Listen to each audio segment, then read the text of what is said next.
Why are you doing that and how does it work? Could they be two really important questions to ask about any exercise program? Why would I do that and how does it work?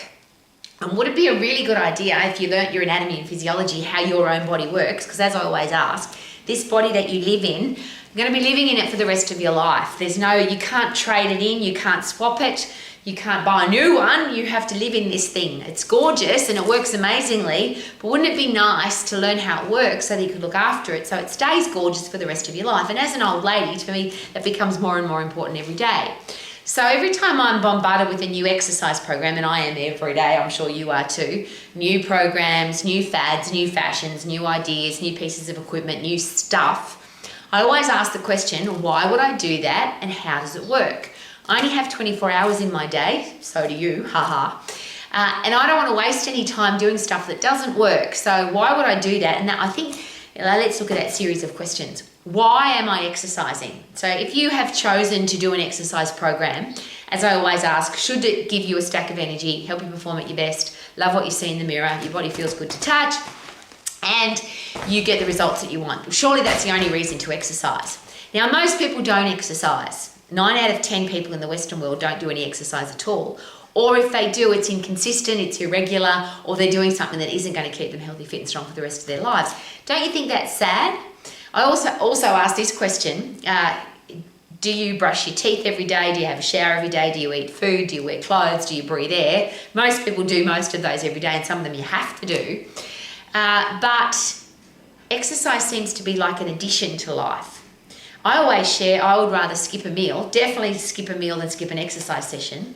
I don't want to skip a shower or brushing my teeth, but I'd much rather skip a shower and brushing my teeth than skip an exercise session.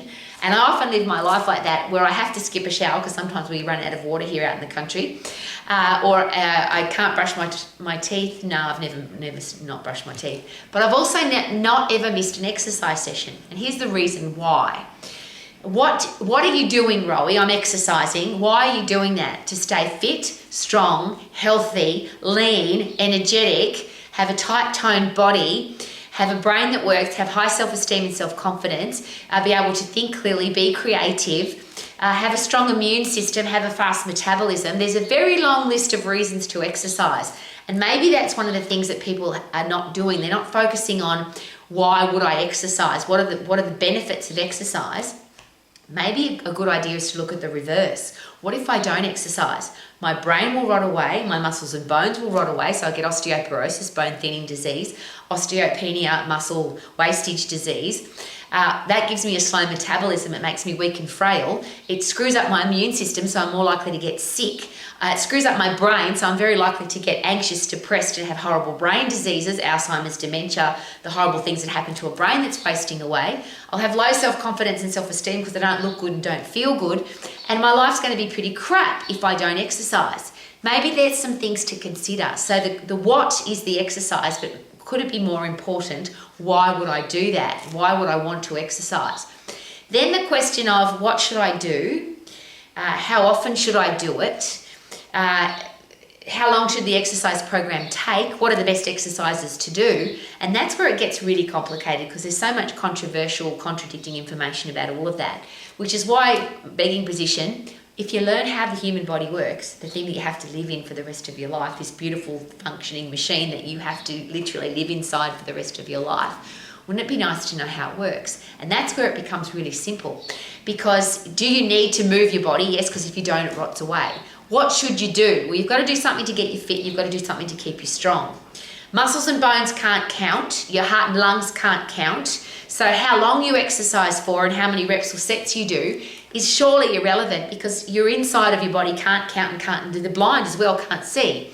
So your body doesn't know whether you're lifting a dumbbell, a barbell, a kettlebell, a box of rocks, a log, a wheelbarrow full of sand, as long as you're lifting something to overload your muscles. So to get fit, you've got to get puffed. You've got to overload your heart and lungs. So that's easy. Pick something that gets you puffed. How long do you do it for?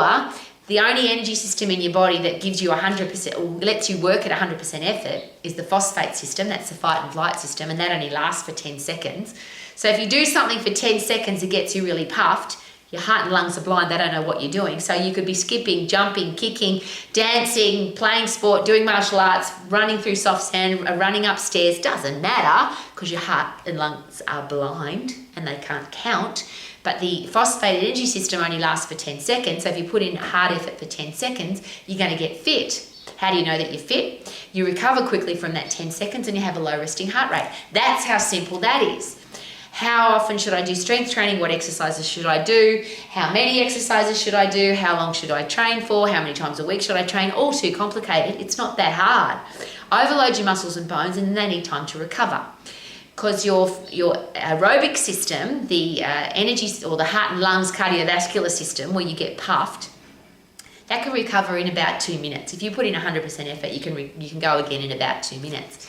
But muscles are a bit different because they get micro tears in them and they have to recover from the workout. So you've got to recover from the workout, regenerate the muscles, and then supercompensate, which is get stronger. You've got to give your muscles time to get stronger.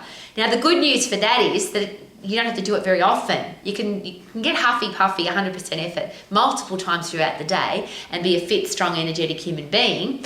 But to be strong, and I'll just rephrase, if you're not strong, you can't do hard huffy-puffy. If you're weak and frail, you can't put in 100% effort into your huffy-puffy. So you've got to get strong. So pick an exercise that works as many muscles at the same time so that you work your endocrine system and your central nervous system. One exercise, 2 or 3. If you pick something heavy up off the ground, a box of rocks, a heavy log, a dumbbell or a barbell, but it's really heavy and you can't do very many in 10 seconds, now you're going to get stronger because you're using every single muscle and bone, ligament, tendon, joint in your body. You're overloading them at 100% effort. Now you've just got to recover from that before you go again. How do you know that you've recovered? You've gotten stronger.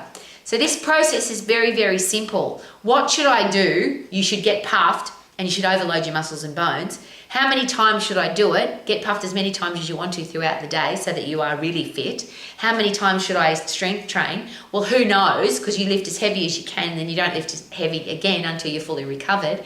How many exercises do I need to do? It's not, I need to do 27 exercises. No, you just need to use every single muscle in your body. And the bigger the exercise, the more muscles you use. So pick big exercises to get big results, big exercises to work your endocrine and hormonal system.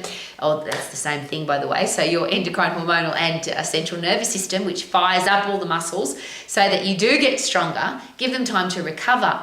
So as I always share, this is a very simple process. Any exercise program, is it short, is it fast, is it effective, and will it hurt me? Obviously, if you're injured, you can't do it. So pick safe exercises that don't take very long, that give you fast results. And then you could actually live your life to the max. And wouldn't that be a great question to ask? Why would I do that and how does it work? I'm going to do that because it helps me live my life to the max. Super duper doo, how are you living my life to